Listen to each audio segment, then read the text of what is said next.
everyone, and welcome to A plus minus the fuss. We're going to start off by doing Calculus 1, an introductory calculus class.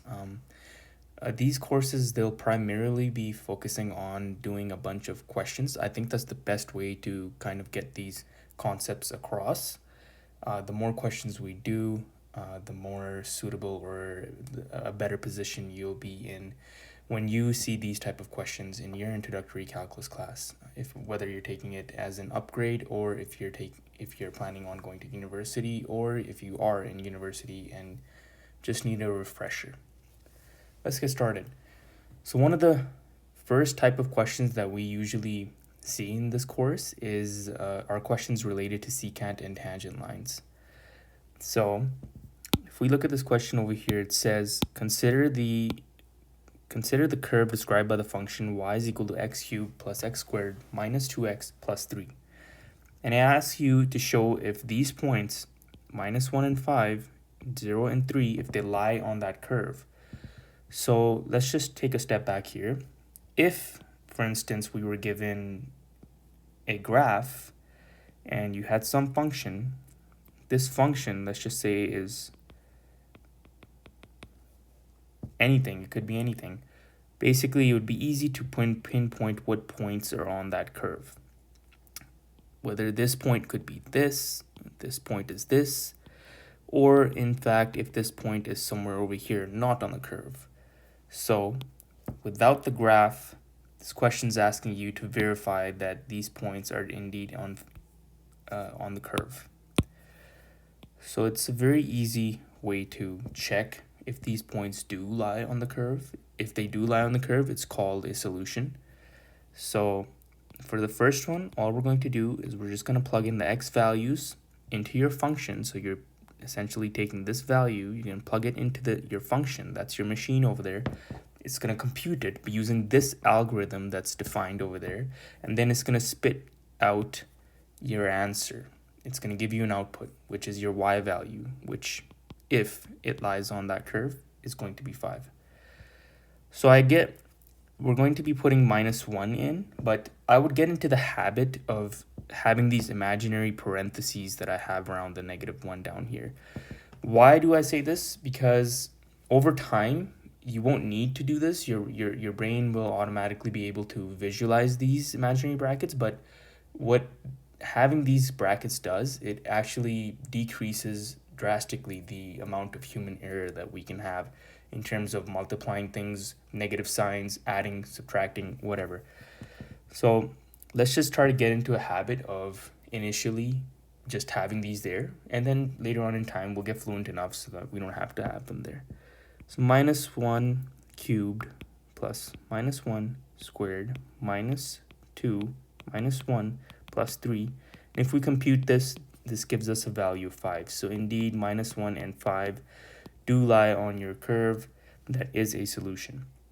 And if we were to check the second set of coordinates over there, we would put in a 0 for every x value in our function. And this indeed gives us 3. So yes, 0 and 3 also lies on the curve. Let's move this down now.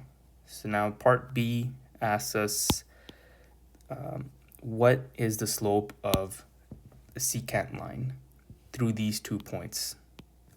So when I first started this class a long time ago, I would somewhat tend to get confused or forget what a tangent is or a secant line is.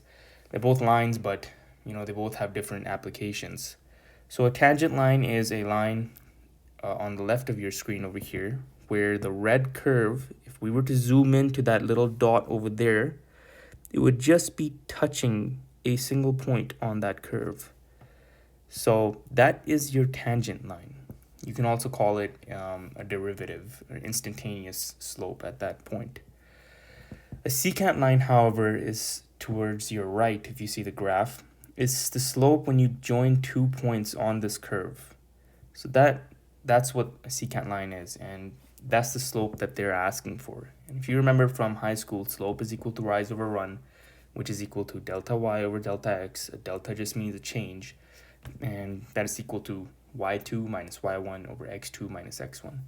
Now, it doesn't really matter if I pick 0 and 3 as my first point, or if I pick -1 and 5 as my first point.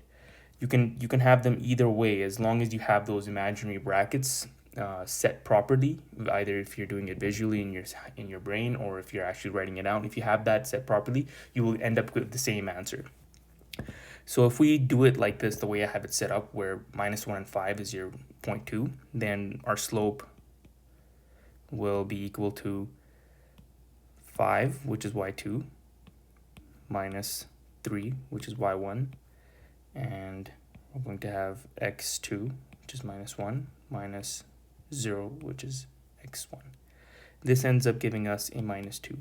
And you would notice that if I had 0 and 3 as my second point and -1 and 5 as my first point, we can do the calculation quickly here. I will end up with the same answer.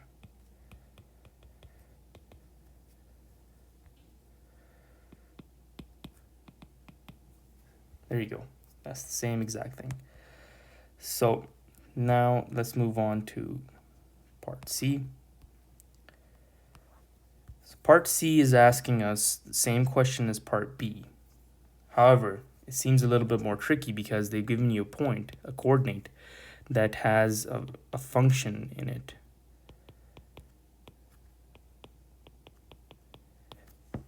Not to worry. It's the same exact process as above. We don't have to, it shouldn't be an issue. We just follow the same exact process as above, and let's try to simplify things when we do that. So the slope, I'll call this as my 0.1. I'll call this as my 0.2. So our slope is delta y over delta x, which is going to be equal to 5 minus, see, this is where the parenthesis is important to have, because we're going to distribute this negative sign into our y1.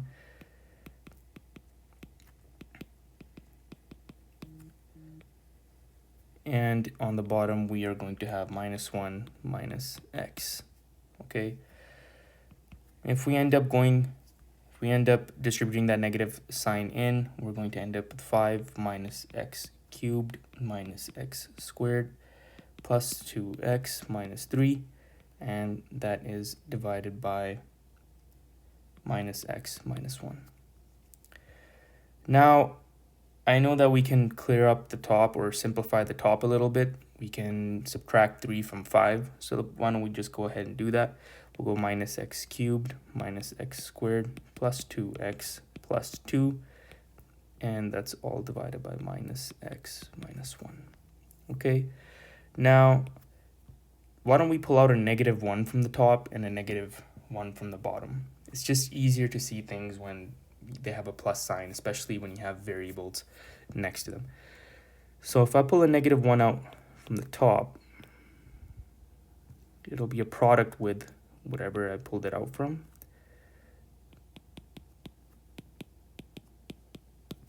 And on the bottom, I have that. Okay. So now I know that, okay, I can cancel that -1 out. The expression here becomes positive. So there's another thing now that we have to be cautious about in these type of questions, is we might have to write a condition. So what I mean by that is, if you look at the denominator, we can't really simplify that anymore, right? But I know that, you know, if I was to choose an x value of -1, then our denominator here would be 0, which means this expression would be undefined and we can't go any further. So the way to figure that out is, you're going to take this expression and you're going to go, okay, when is x plus 1 equal to 0? And then you do a little bit of algebra, and you know that when x is equal to -1, your denominator will be 0. So you're going to write a condition here that x cannot equal -1. Because, like I said, if it was -1, we would have an undefined expression. So, given that condition, we can go further. So what I mean by further is we can actually group the top and we can factor some things out. So let's group the first two terms, x cubed plus x squared. And let's group the second two terms, minus 2x minus 2. On the bottom, we have a x plus 1. Now I know that from the first term on the top left, I can pull an x squared out. So if I pull an x squared out, I end up getting x plus 1. And if I pull a minus 2 out in the second term at the top right, I will end up getting a x plus 1 as well. Okay, and on the bottom, I still have an x plus 1. Now I know that I can pull out an x plus 1 from both the terms on the top. So I end up with x squared minus 2 times x plus 1 divided by x plus 1. So now we know that we can cancel those two, and our answer is going to be x squared minus 2, given the condition that x cannot equal minus 1. Because if it did, we wouldn't have been able to get to this point. Thank you everyone for watching. Tune in for the next video.